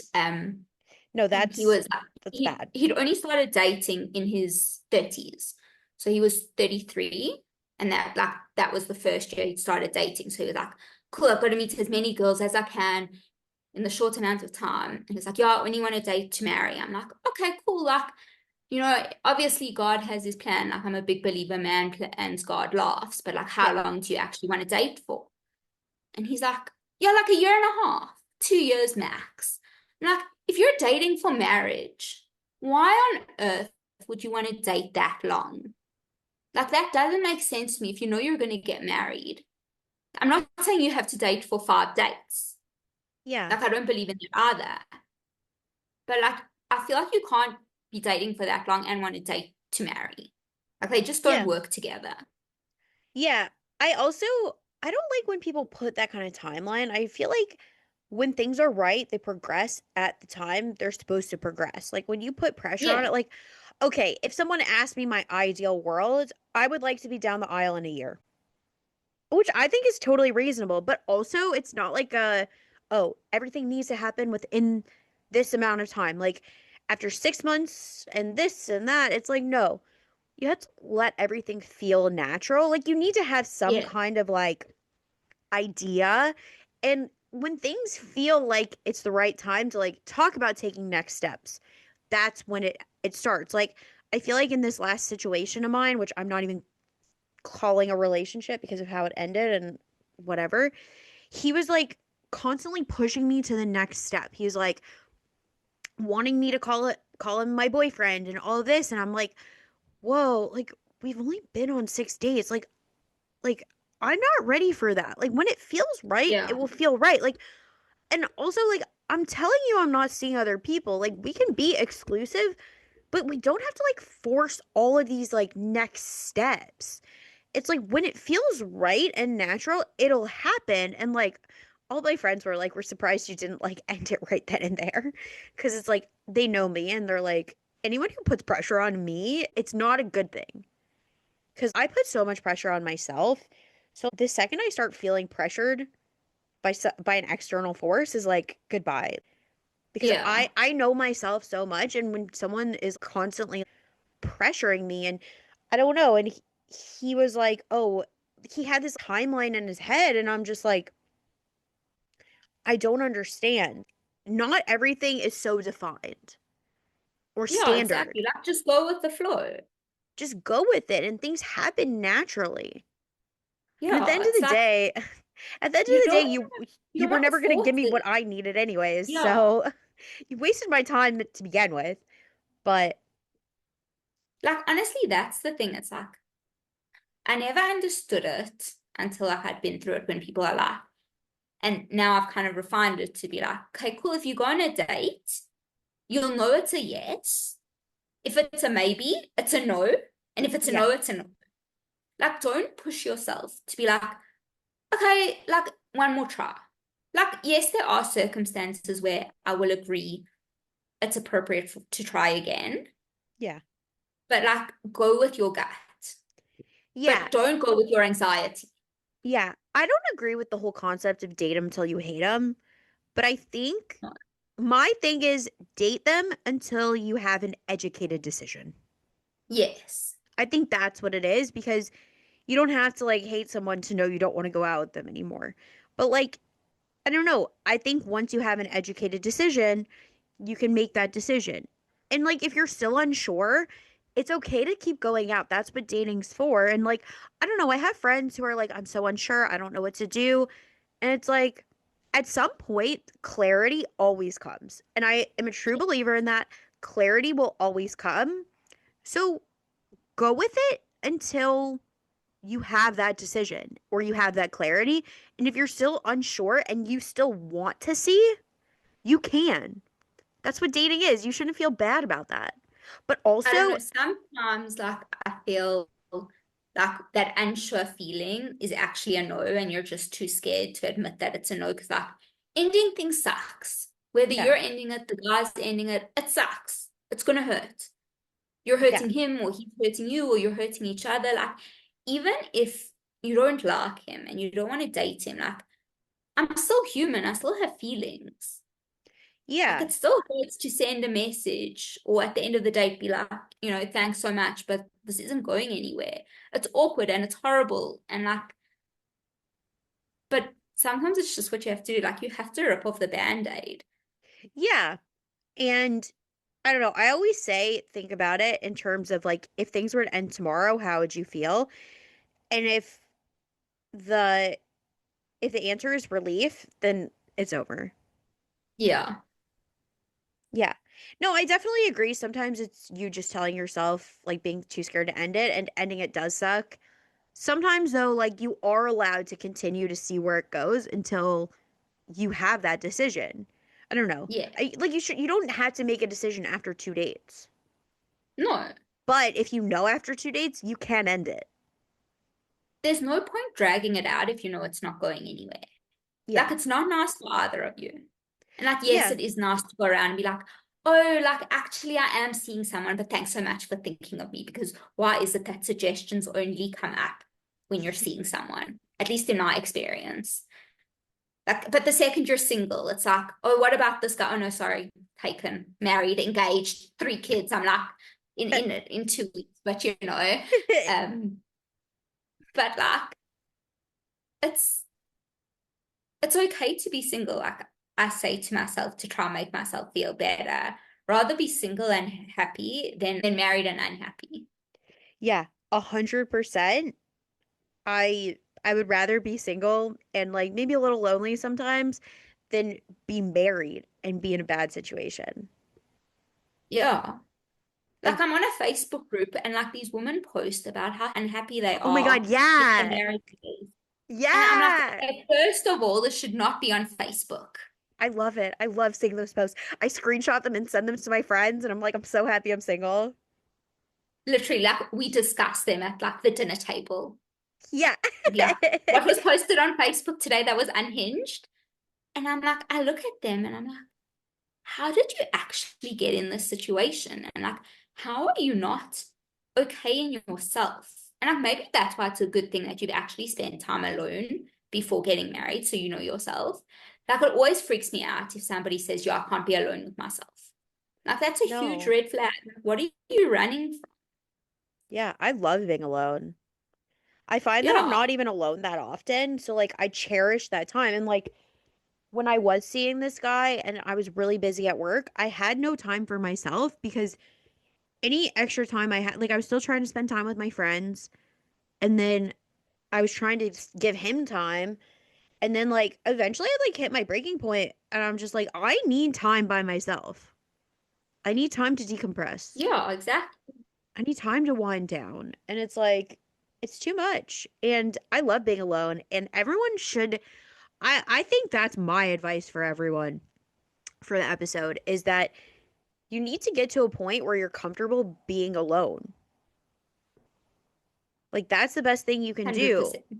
because then you'll really see if someone adds to your life. Like if someone can make me happier than I am by myself, then okay, great. But if they can't, then okay, I'm fine alone.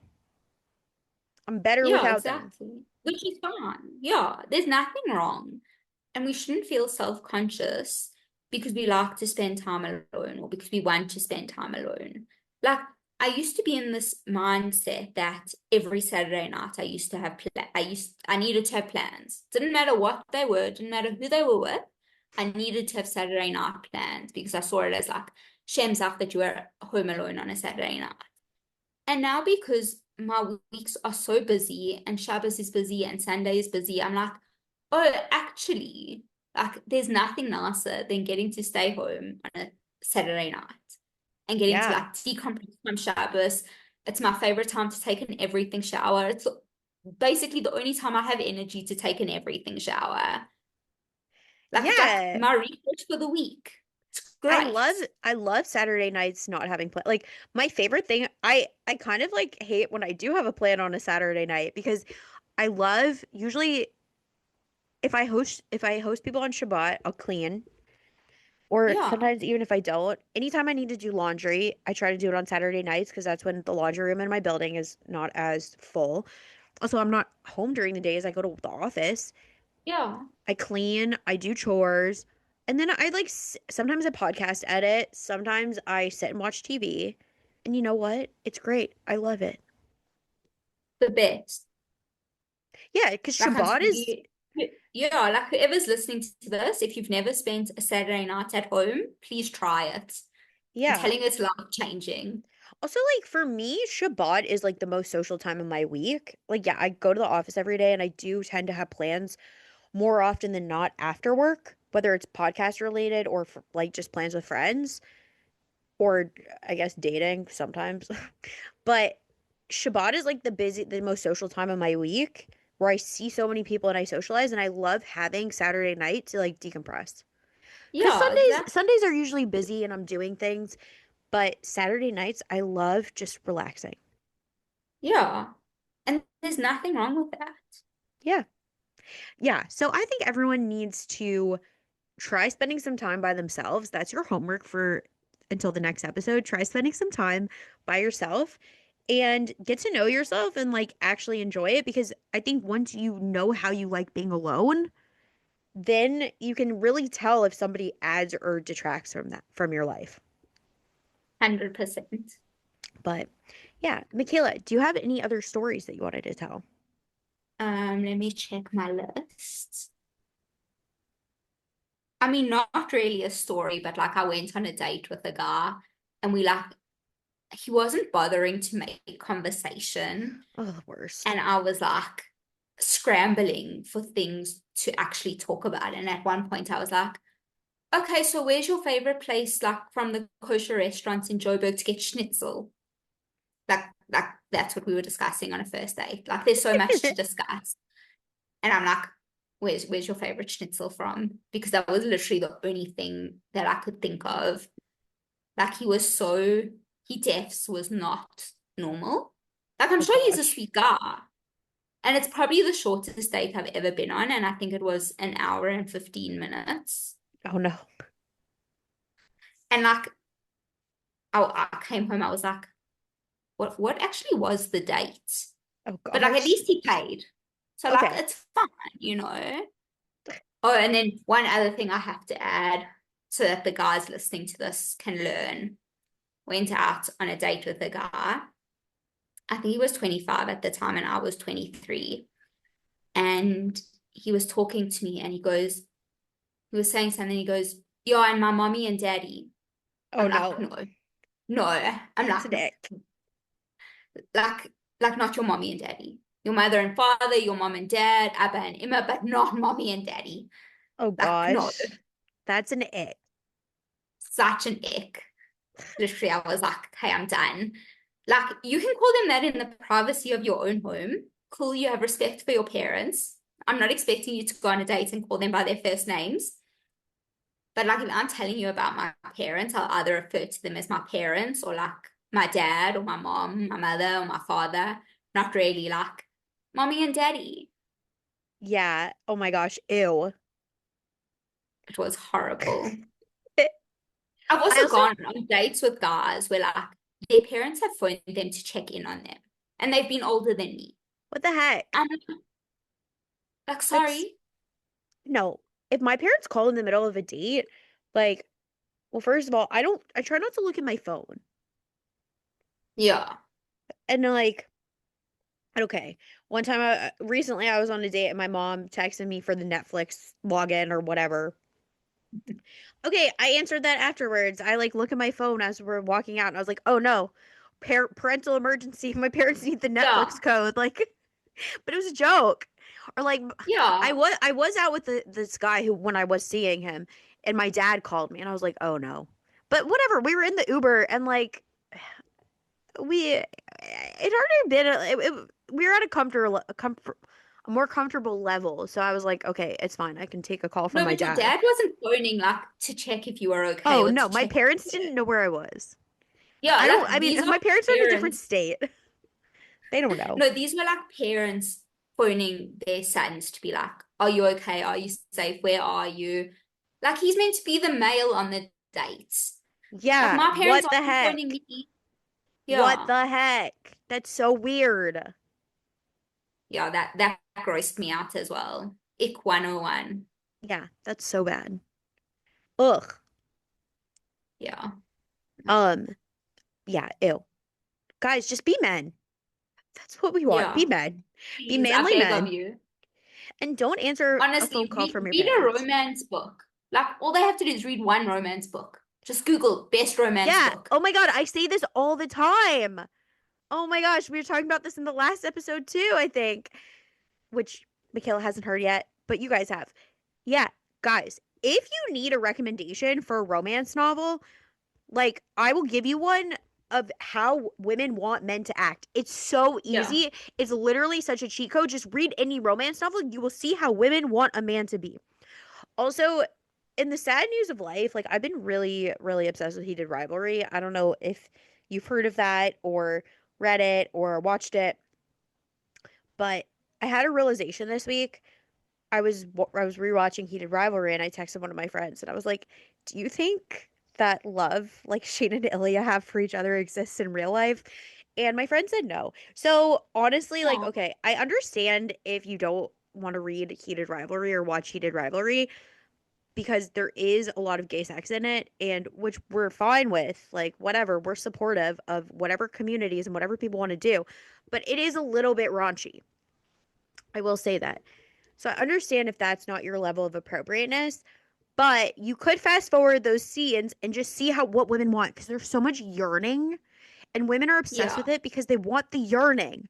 I want a man to get jealous. Like, I want a man to want me.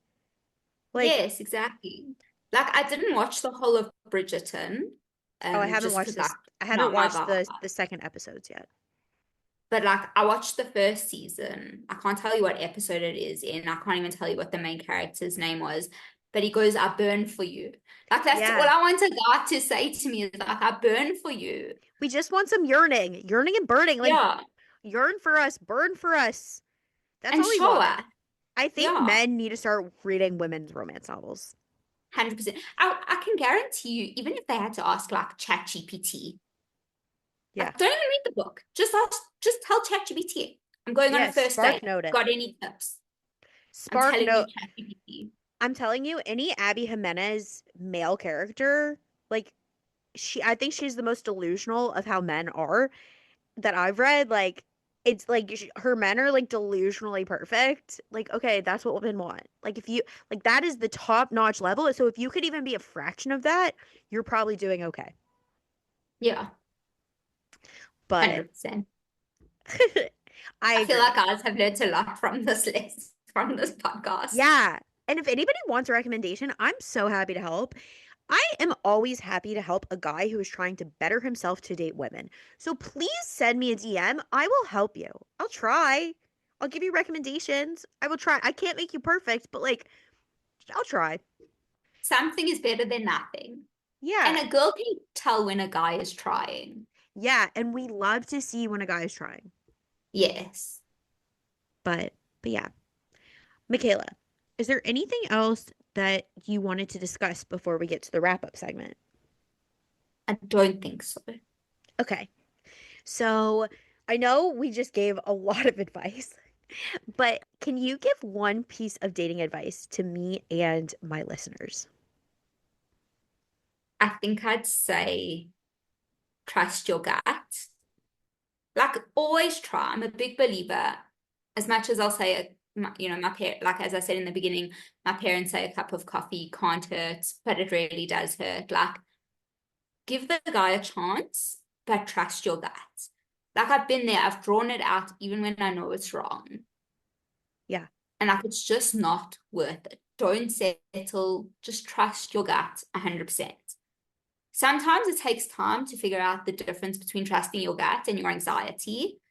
Or maybe that's just because I'm an anxious person. I don't know how people who don't have anxiety like act. I don't know what that's like. Good for you. Same. Um, but like once you can split them up, and it takes a bit of work, that's fine. But like trust your gut. And that probably counts for anything in life. Like if you go out with a friend even and you're like, oh, do I actually want to be friends with this person? Like trust your guts. You don't need toxic people around you. Yeah. Agreed. Fake friends are out on the outs list for Yeah. 2026. Yes. And then, okay, so we have our new segment for our single guests, which is optional. So, in case anyone in Sticky Situation Nation might be good for Michaela or might know anyone who's good for Michaela, Michaela, can you tell me and my listeners three things you're looking for in a guy and three deal breakers? So it's so funny because when I was thinking about this, it was like so hard to think of like the top three things for both categories. Hmm. Like the no-no list is much easier to do. Yeah, I don't know why, but I just feel like it's more realistic. it definitely is. That's why it's like a little bit of a cutesy thing. Even though I'll tell you guys mine again if I can remember even the same ones I said last time. It's hard. Also, I kind of just Yeah. combined both and just said six things. Okay, so on my no list, we have no smoking of drugs or cigarettes. Like, don't come near me with that stuff. If you do that, cool. I don't judge, but like, not for me. I don't do guns. I went out with a guy and he literally said to me, like, if you want me to choose between you and the gun, I'm choosing the gun. And I was like, bro, you are messed up. Oh no. So no guns. And then I don't want someone who doesn't take initiative or want to grow as a person. Those are Like, take good. initiative, plan the date, plan our life. Like, talk to me about it, but like, take initiative, show me you want to grow. Those are all And then my very yes good. list is a bit easier. Because like honestly, the top of my list is I'm just looking for a mensch. I know that's pretty broad, but like I feel like it covers everything. If a guy's a mensch, like Yeah, cool, suggest him. And I want him to be supportive and I want him to be masculine. I like those. Those are good. Thank you. Okay, I'm gonna say mine. I'm gonna try to say it better than last time. So at the top of my list is also a mensch. So that encompasses like kindness, thoughtfulness, responsible, like just being or considerate, like all of those qualities. That is a mensch. Number two is financially responsible and motivated. Like I need someone with a good career and good with money. Like I know we talked a little bit about money this episode. I just need someone who's on the same page as me. And number three is good personality. I need a good personality. I think these were the same ones I said last time. Then my deal breakers are no unhealthy, like no really unhealthy habits. I just need someone who, again, no smoking, no drugs, minimal drinking, I prefer, or at least not excessive drinking. And then somebody who like will go to the gym. Like you can eat french fries and go to the gym. I just need someone who's like is not like super unhealthy in their habits. Like you can have Yeah, like somebody balance. cares about their body. Yeah, someone who cares about their body in all capacities. That includes like smoking, all like what I said, smoking and drugs. Yeah. Number two was no old guys. Like has to be age appropriate. So I'm not looking to date someone super old. I'm really looking for someone who's like probably within a few years of my own age, up or down. I honestly don't remember my sixth one or my third one. What was my third deal breaker? No, you said three. No, no unhealthy, age. Oh, I thought going to the gym was Oh the no, third no, one. that's like goes in with like like someone who I can't have someone who's like super unhealthy. Fine. Okay, so I'm just gonna give you five this episode. Next episode, I'll think of more. Maybe I'll think of different ones next episode. I should give different ones every time, and then I could just be a picky. Oh, I remember my sixth one. Religious level has to be on the same page religiously. That could be a positive or a negative. I'm at the modern end of modern Orthodox, so I don't need someone judgmental. And like, if he's a little bit more firm than I am, that's fine as long as he's not judgy. And if he's a little bit less firm than I am, that's okay too. But I need someone who values Shabbat and kosher and values being part of the Orthodox community. Yes, I So agree on that. yeah, so no haters on either side religiously. Okay, Yeah. and Michaela, last but not least, what is your tagline? Hey, this was really hard because I have like stupid ones. And then I was like, no, I can't go on the podcast and say like stupid ones. So can I give my stupid ones and my real one? Yeah, of course. Okay, so my two stupid ones are Delulu is the Salulu, I like that one. and the saying is we listen and we don't judge. But like I've changed it up a bit, and we judge and don't listen. So my friend and I will say we listen and we judge. That's our thing, but it's only for each other. Actually, it's for Yeah, of other people course. too. We listen and we Of course. judge. But I like yours. We don't listen and we judge. We Yeah, judge and we 100%. don't listen. Yeah. I like that. But my real thing is I like to walk around saying I am divinely guarded and protected. I like that because at the end of the day, it's all in God's hands. Yeah. It's good. I like that. Michaela, this was so much fun. Thank you so much for coming on the podcast. It was. Thank you for having me. And I hope that all my friends that listen to this continue to listen to you. And like all of a sudden you're bombarded with all South Africans listening to your podcast. Oh my God, I would love that. And if anyone else wants to come be a guest, I listen, I will make time in my schedule. Yes, we'll probably have to record on a Sunday, but like it's great. I will work with you and I love having people from the other side of the world. Like come on the podcast and talk. I love it. But yeah, thank you I'll so send my much. friends your way. Yeah, send them. Whoever wants to come be a guest. I'm happy to have anyone. I'm very welcoming. But yeah, so thank you again. And Sticky Situation Nation, you'll catch me next time. Bye, everybody.